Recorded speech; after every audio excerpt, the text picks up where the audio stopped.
possible that the dinosaurs were just big lizards that lived with Adam and Eve. I mean, some of them, there's different kinds of them. We can talk more about the different kinds. But pretty simply, dinosaurs keep on growing. So if they lived a lot longer, they would grow to be a lot bigger.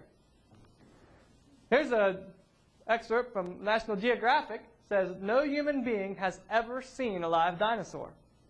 Now, do they know that or do they think that? Yeah. In order to know that, they would have to talk to everybody that ever lived. Did they talk to Adam and Eve before they said that? Did they talk to Noah before they said that? No. Here's a kid taking a bath in a big dinosaur footprint down in Glen Rose, Texas. There's a place down there called Dinosaur Valley State Park. A flood came through and ripped a whole layer of limestone off of the bed of this river, and they found dinosaur footprints and human footprints walking together. I don't have any slides of it with me right now. But they found, and there's a Dr. Carl Ball, you might see him on TBN. This is his museum down there. Has this right where that's at.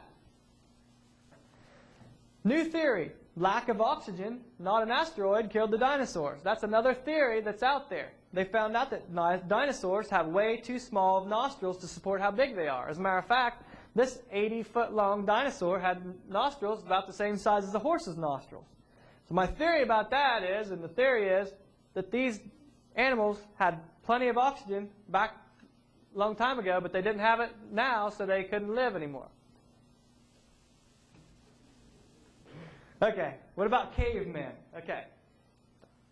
Nebraska man, this is a supposed missing link that the textbooks have had in it. In Sioux County, Nebraska, they were digging around and they found a tooth in the dirt. And they said, well, this looks like half man, half ape tooth. So they took and they made the entire man and his wife from one tooth. They said, well, if he had a tooth look like this, if he had a jaw look like this, and he probably had a head look like that, if he had a jaw look like. So they built the entire man and his wife from one tooth that they found in the dirt. That's Nebraska man. That's a missing link, supposedly it was. But later on, they found out that this really was a pig's tooth. So here's the real Nebraska man right here. The Piltdown man. I don't know if any of you have ever heard of the Piltdown man. They took an ape's jawbone and a human skull, filed it down, fit it together. As a matter of fact, when they did this, here's the New York Times, 1912. Darwin theory proved true. That's the headline in the New York Times, 1912. It was in the textbooks for 40 years that this is the proves true, the Darwin theory. For 40 years, until finally we came out with the technology. They had to put some sort of chemicals on this thing when they were studying it to find out that they were actually glued together, and it was two different kinds of bone. The great Piltdown hoax. There's articles about that. Check that out on the internet, something like that. These outdated teachings are still in the textbooks. We have these trees of life coming up through. As a matter of fact, here's a little timeline here. They're calling all these different. This is a chart of all the different cavemen coming up through. And see, they used to call them Homo sapiens. Sapien means wise. And now they call us Homo sapiens sapiens. They call us wise man. Notice what the Bible has to say about that. Maybe. Professing themselves to be wise, they became fools. If you find a fossil in the dirt, all you know is that it died. That's all you know about a fossil. If you find it in the dirt, you know just all you know is that it died. You sure know it didn't have any, or you don't know if it had any kids. You sure don't know that it produced any different kids. Why do evolutionists claim that the bones in the dirt can do something animals cannot do today, like produce something other than their kind? No fossil would ever count as evidence in a court of law. Similar design demonstrates a common designer. Noah's flood. A little thing about Noah's flood here. A couple things about it. First of all, I brought the timeline back up to help you remember. 6,000 years ago, creation. 4,400 years ago, a flood, according to the Bible dates when you add them up.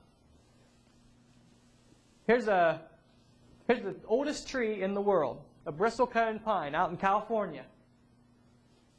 Here's a textbook, 4,300-year-old bristlecone pine is the Earth's oldest organism and has little active tissue. Well, if that sounds like Noah's flood too. 4,400 years ago, flood. I got a theory about that tree. About 6,000 years ago, God created everything. About 4,400 years ago, there was a flood. And then the oldest tree took root shortly around the time of the flood, after the flood. The Sahara Desert. This is another thing. The Sahara Desert is growing about 3.5 miles a year. The wind is always blowing in the same direction. So you've got this dry desert with the wind blowing in the same direction, and that dry air comes through to the edge of the desert and dries out the land and causes more desert. So it's been growing and growing and growing. Matter of fact, here's a chart. The light stuff is past Sahara Desert. This orange here, present extent, and then possible future extent. It's growing and growing. But if you throw that in reverse, you end up with the Sahara Desert, at the rate it's growing, you run it in reverse, you end up with about 4,000 years old, somewhere about 4,000 years old. Well, I've got a theory about that desert. About 6,000 years ago, God created everything. And about 4,400 years ago, there was a flood. It's kind of hard to have a desert under a flood. So the desert had to start forming after Noah's flood. At the current rate of erosion, the continents would erode flat in 14 million years. All this mud going out, all these rivers, would be enough to erode the entire continents flat in 14 million years. So if that's true, how can we have rocks 300 times older than that still above sea level? Here's a tree, obviously came in during Noah's flood. This tree, a 30-foot petrified tree, has the bottom of it is in a vein of coal, and the top of it is in another vein of coal. And there's layers in between. If them layers are thousands and thousands of years, how would a tree have gotten through all them layers with coal in the bottom and top of it? And they've found all kinds. There's tons and tons of these. There's even some of them that are upside down. So they would have had to swirled in a flood and got buried in the mud, and it would have solidified. The pre-flood earth, as far as coal and everything coming from animals and plants, the pre-flood earth was probably loaded with bigger trees and animals from pole to pole. If there was mainly land and most of the water was under the crust of the earth, there would have been all kinds of plants and trees and organisms all over there to make the coal. And that's why they find coal seams 200 feet thick. Up to 200 feet thick veins of coal. Now how else would that happen unless it all come washing in one big pile? Then would you have coal from just a little bit of dirt and a little bit of stuff happening over long periods of time?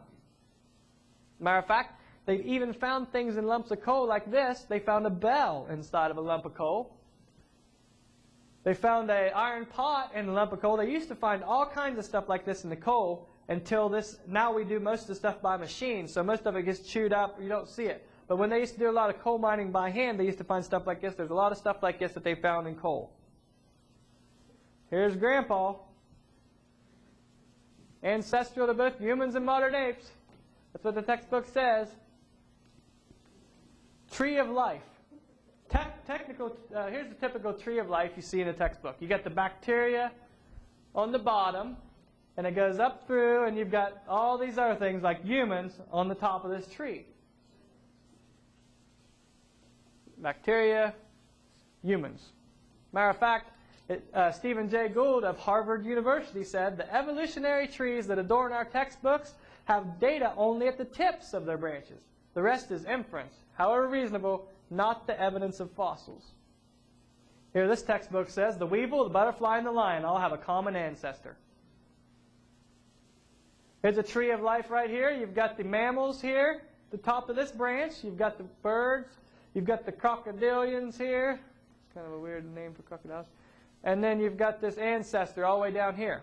Well, the thing you got to remember when you're looking at a tree of life like this is this entire middle section is just religious speculation. We haven't seen it happen. We can't prove that it happened. They can't do it again. All that sort of thing. It's just speculation. Religious.